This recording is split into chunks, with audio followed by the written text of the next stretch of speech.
ലീവില്ല പോയി. Hello guys, കാർത്തികാണ്. ഞാൻ എൻ്റെ ജീവിതത്തിൽ ആദ്യമായിട്ട് പൊങ്കാല ഇടാൻ പോകുന്ന സുഹൃത്തുക്കളെ. ടാറ്റാ പോട്ട്. ഇനിയിപ്പോൾ അടുത്ത ആറ്റൂല് പൊങ്കാലിലേക്ക് ഇടാം നമുക്ക്. ലീവില്ല പോയി. അതെ ഗൈസ്, പാവം അമ്മയ്ക്ക് ലീവില്ലായിരുന്നു. പക്ഷെ പൊങ്കാലയ്ക്കുള്ള സാധനം ഒരുക്കി വച്ച് തന്നിട്ടാണ് പോയത്. അതുകൊണ്ട് എനിക്ക് വലിയ പണിയില്ല, ഇതുപോലെ അങ്ങ് ഇട്ടാൽ മതിയായിരുന്നു. പിന്നെ ഇങ്ങനെ തിളച്ചപ്പോൾ ഹാപ്പി, എൻ്റെ പൊങ്കാല സക്സസ് ആണ്. അങ്ങനെ പൊങ്കാലയൊക്കെ ഇട്ട് കഴിഞ്ഞാൽ അടച്ചു വെച്ചിട്ട് ഞങ്ങൾ നേരെ ഫുഡ് മേടിക്കാൻ പോയി.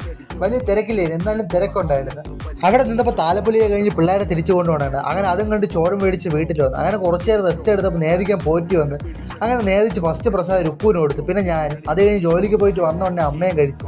അങ്ങനെ വൈകുന്നേരം പുറത്തെടുത്ത് കാണാൻ പോയി. 3-4 ക്ലബിൻ്റെ വക ഫ്ലോട്ട് ഉണ്ടായിരുന്നു. അതുപോലെ തന്നെ മേളവും തമ്പോലവും നാസിക് ഡോളും ഒക്കെ. പിന്നെ ഈ ഇരിക്കുന്ന സാധനം ഈ ചേട്ടൻ്റെ കലാഷ് നിക്കാവുകയാണെന്ന് തോന്നുന്നത്.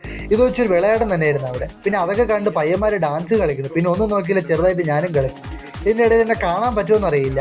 പിന്നെ അത് കഴിഞ്ഞ് വന്ന് കുത്തിയോട്ട പിള്ളേരെയും കണ്ട് ദേവിയും കണ്ട് വീട്ടിൽ പോയി. വീട്ടിൽ പോയപ്പോൾ വിശക്കണോണ്ട് അവിടെ ഇരുന്ന ബിരിയാണിയും കഴിച്ച് കിടന്നുറങ്ങി. അപ്പോൾ ഓക്കെ, ബൈ ഗൈസ്.